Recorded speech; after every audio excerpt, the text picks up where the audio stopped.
PVN news. మండల న్యాయ సేవా కమిటీ మార్చలవారి ఆధ్వర్యంలో నిరాశ్రయులైన పిల్లలు, బాల కార్మికుల వ్యతిరేక దినోత్సవ కార్యక్రమం నిర్వహించారు. ఈ కార్యక్రమానికి ముఖ్య అతిథిగా principal civil judge Srinivas Kalyan పాల్గొన్నారు.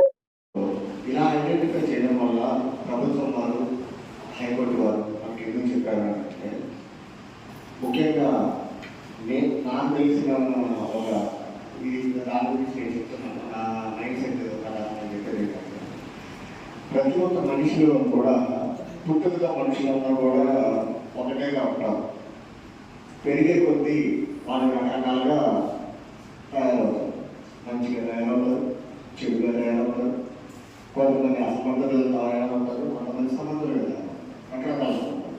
కానీ వీళ్ళు ముఖ్యంగా అన్నిటికీ ఒక ప్రమాణం ఏంటంటే బాల్యం విద్యాభ్యాసం అనేది ప్రతి ఒక్కరి జీవితంలో కూడా ఒక మరపురాని ఒక తీపి జ్ఞాపకం అనుకోవచ్చు, బలమైన ఒక ఇంప్రెషన్ అనుకోవచ్చు.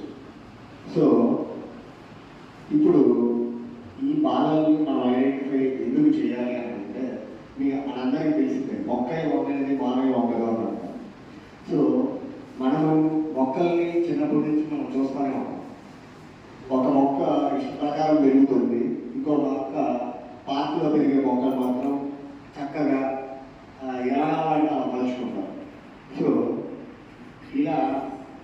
ఇలా మలుచుకోవడం వల్ల మనకి ఏంటి లాభం అని అంటే, ఇప్పుడు మన భారతదేశంలో మనం చూస్తూనే ఉన్నాం యుద్ధ వాతావరణం అని, రకరకాల సంఘాల విద్రోహ శక్తులు ఇవన్నీ చర్యలు ఎదుగుతాయి. దీని అంతటికి కారణం ఏంటి అంటే ప్రపంచంలో క్రైమ్ జరగడానికి మూడే ముఖ్య కారణాలు. మనిషి మతిని కోతితో పోలుస్తారు, మంకీతో. ఒకటి మనీ కోసం క్రైమ్ జరుగుతుంది. 2 సెక్స్ కోసం క్రైమ్ జరుగుతుంది. 3 ఏంటి అని అంటే రెప్యుటేషన్, గుర్తింపు, ఐడెంటిటీ కోసం క్రైమ్ జరుగుతుంది. అవి 3 మెయిన్ ప్రమాణం. సో మనము ఇప్పుడు ఆల్రెడీ మనం ఎదిగి ఒక సర్టైన్ ఏజ్ వచ్చేసాం. మన ఏజ్ లిమిట్ ఏంటి అనేది మనము చెప్పలేం. అది ఆయుష్ చాలా ఫ్యాక్టర్స్ ఉంటాయి. కానీ ఇప్పుడు ప్రపంచంలో పోల్చుకుంటే మన భారతదేశ జనాభా చాలా ఎక్కువే. మీకు తెలుసు నంబర్ 1గా ఉంది ప్రపంచంలో పోల్చుకుంటే. కానీ భారతదేశ జనాభా నంబర్ 1 అని మనం అనుకుంటున్నాము.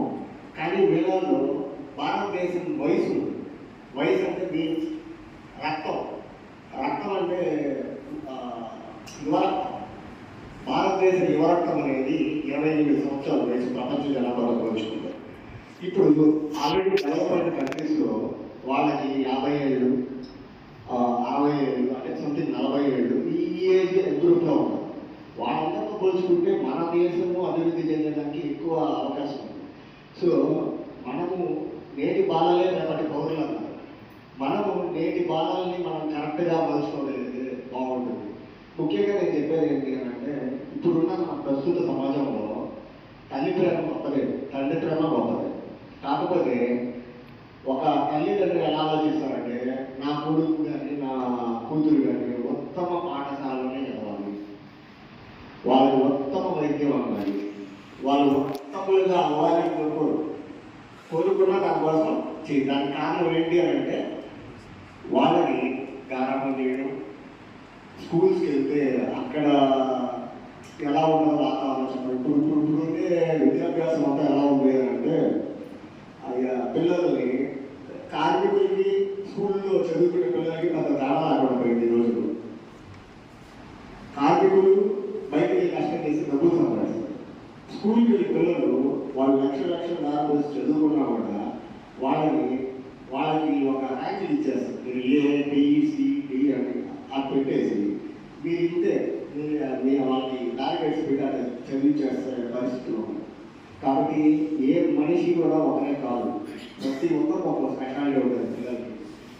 వాళ్ళకున్న సృజనాత్మకత, వాళ్ళకున్న నైపుణ్యాలని మనము కలుపుకొని మనము వాళ్ళని డెవలప్ చేయగలిగితే వాళ్ళు పెద్ద అయ్యాక ప్రతి ఒక్కరు పెద్ద డాక్టర్, ఇంజనీరు, లాయరు, లేకపోతే ఏదో సాఫ్ట్వేర్ సైడ్ ఇది అవ్వాలనుకుంటారు. కానీ మనం ఒక చుక్క పెట్టి గీతలైనా గీయచ్చు. ఒక మనిషి ఎదగడానికి అదే లిమిట్.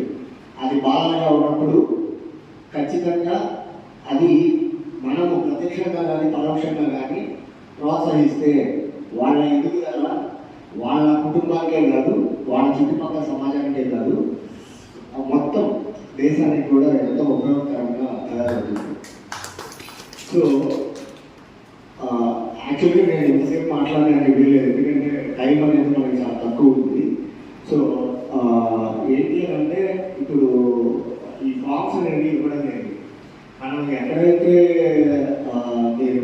మనం సర్వే చేయబోతున్నామో మీకు ఎటువంటి అసిస్టెన్స్ కావాలో చెప్తే మేము టీమ్స్ కూడా ఏర్పాటు చేస్తాం. 17వ తారీఖులో మనము రిపోర్ట్ చేయాల్సిన అవసరం ఉంది.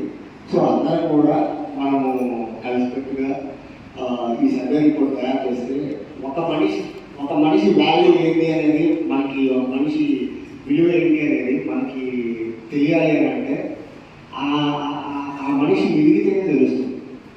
సో ఆ మనిషి ఎదగాలి అంటే ప్రతి ఒక్కరూ మనల్ని మనం ఎదురు వ్యక్తుల్ని గౌరవించుకోవడం, ఎదురు వ్యక్తుల్ని ప్రోత్సహించడం, ఒకరినొకరు అభిమానించుకోవడం, అందరూ అన్ని రకాలుగా మనము గ్రో అయితే ఆటోమేటిక్గా మన సమాజం అంతా గొప్పగా ఉంటుంది. ఇప్పుడు ఉండే పరిస్థితులు ఏంటి అంటే స్వార్థం అనేది మనిషి చాలా రకాలుగా లాగుతాం.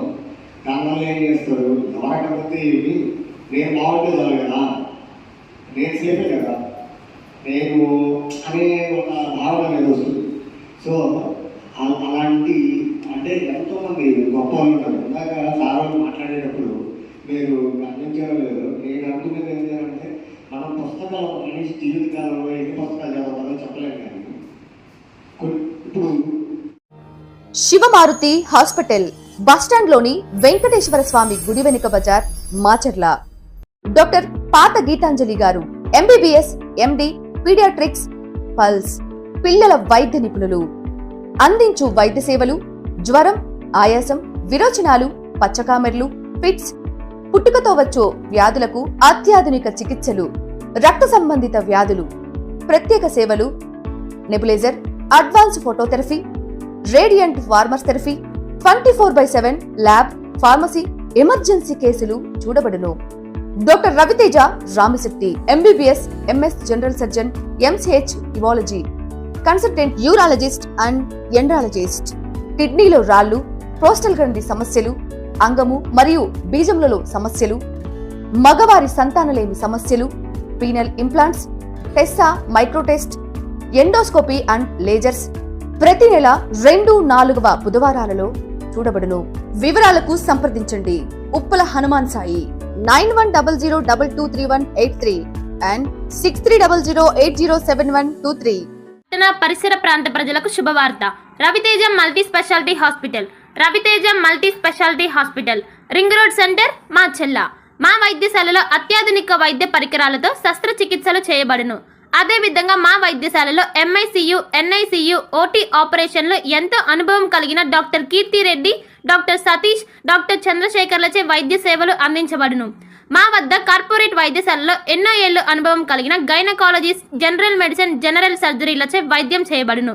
Orthopaedics, polytrauma, OBS and gynaecology, paediatrics, pathology, CT scan, x-ray ల్యాబ్లతో పాటు అంబులెన్స్, ఫార్మసీ సౌకర్యం కలదు.